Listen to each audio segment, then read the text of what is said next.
What's up guys, it's Brozine here. Today I'm going to show you how to make a animated camera overlay. You can see that around my camera here.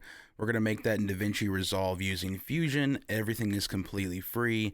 I know there's a lot of videos out there currently that kind of show how to do this in different programs.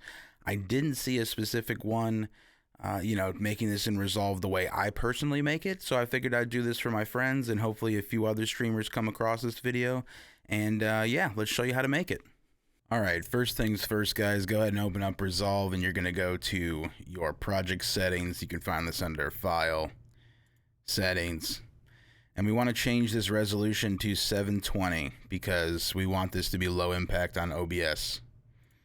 1280 by 720, squares fine, bump this to 30 frames, playback rate, put it on 30, make sure all this matches, save.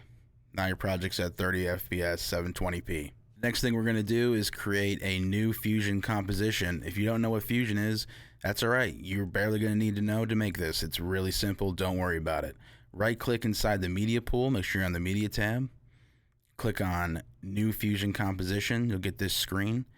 Keep the frame rate. Name it whatever you want. Cool camera animation. And change the duration to 10 seconds. The reason you're going to do that is because we're going to be keyframing here in a little bit and you're going to divide it into fourths. It's going to make it super simple. So just add a 10-second composition, click create, go to edit, drop it onto your timeline, and next step. Let's go to Fusion. This tab is usually pretty intimidating to new people, including myself, especially myself.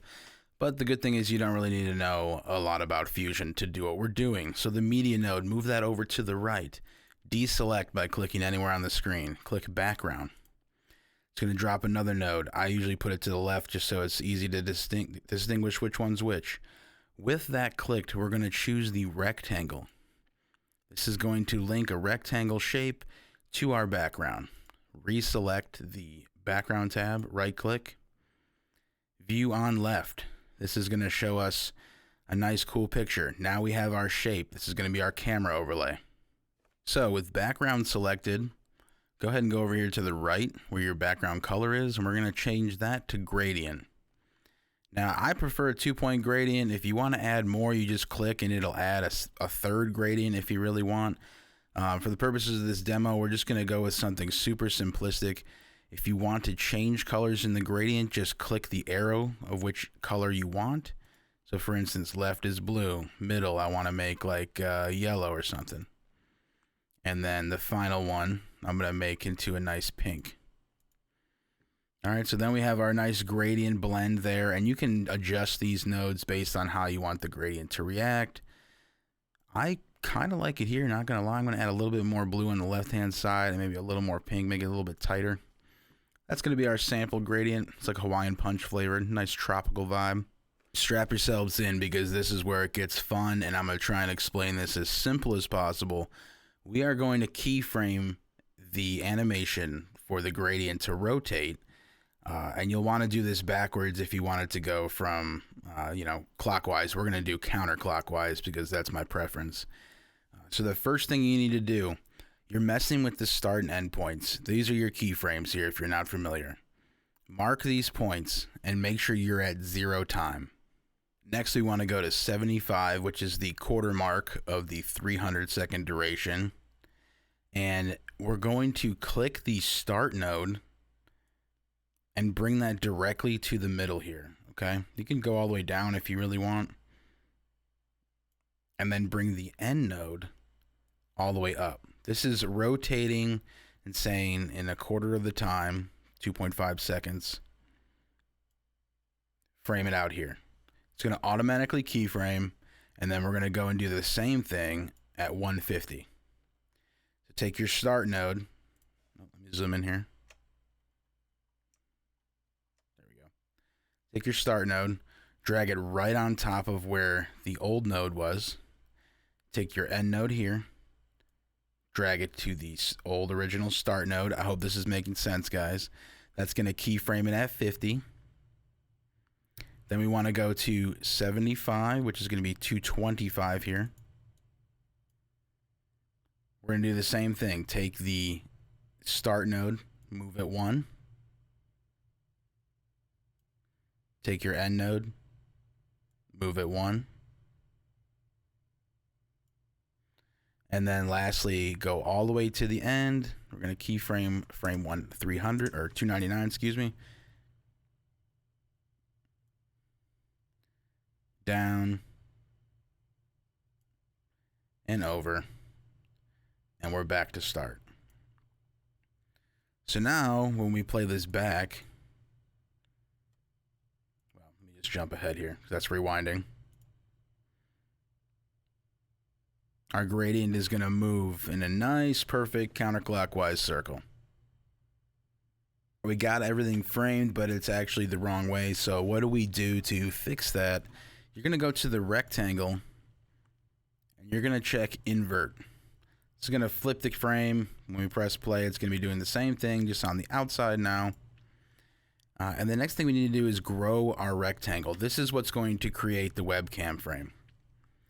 So take the corner, drag it to your desired thickness. Honestly, I mean, you could do this, I guess, with the height and width checks if you want, but I like to do it manually, eyeball it here. I prefer a thinner one, something like this. This is where your webcam is going to be fit on stream, okay?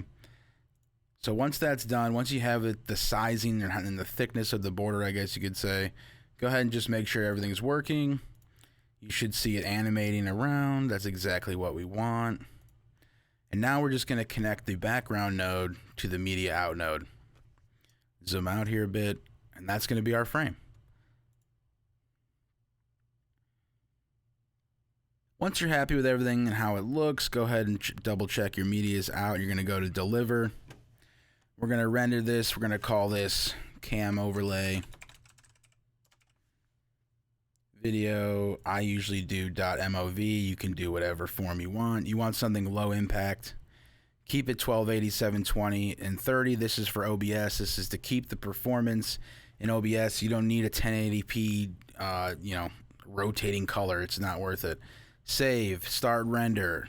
So our video is rendered. Now let's go put it into OBS. I shut off the animated overlay. Turn that off. And we got to add the new overlay into our scene. So let's go to add media. I've already added it here, but we're going to do it anyways all over again. Click on cam overlay. Okay. Browse to where it is. There's our video. Click loop. We don't ever want it to shut off. And okay. And now we have it here. Now, before we add it to our camera, we're going to key out this black so that if we ever wanted to use it as a different shape in OBS, maybe for your chat background, maybe you have a symbol you want to outline, a logo, something, go ahead and go to your overlay, click filters, chroma key, green, custom, go to custom, select color, black, key that out, back the similarity down, black the color spill. I leave the similarity because if you turn this off, it's going to look grainy. We don't want any grains in our stream. We're all professional streamers here trying to look as hype as absolutely fuck. You know what I'm saying? Close that. Now we have our frame. Move this to where you want. Downsize. Let's get our border frame. I'm going to put this up here. That's outline. Now let's layer it by adding it to the camera group. I highly recommend using a camera group if you want everything to move at once. Just so much easier to put yourself all around the screen without having to resize your, overlay each time. And there you have it, guys. That is the overlay. Let me get rid of this echo. And that's how you make it. I hope you guys found this video pretty simple. I know keyframing can be foreign to a lot of people, or the Fusion tab in general. So I try to keep it simple and straight to the point. Thanks for watching the video, guys. If you want to see more tech and Twitch tutorials like this that are very simple, feel free to leave a like and a subscribe. Maybe comment what you'd like to see next, or comment what you didn't like about this video too. Either way, guys, you guys have a great day. Take care.